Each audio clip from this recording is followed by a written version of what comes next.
Chinese aircrafts and ships still remain near the Taiwan Strait.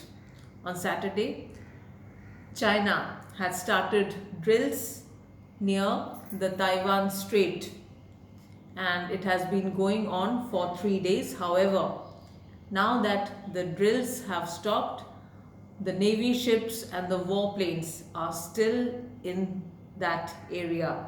Taiwanese media has said that though the drills have stopped after 3 days, the ships and the warplanes are still in that region. China has been exercising their power near the Taiwanese Strait ever since there have been various higher officials from USA visiting Taiwan. China has always believed that Taiwan is a part of its country and not an independent entity as Taiwan claims itself to be. In the past few months, ever since Nancy Pelosi visited Taiwan, relations between China and Taiwan have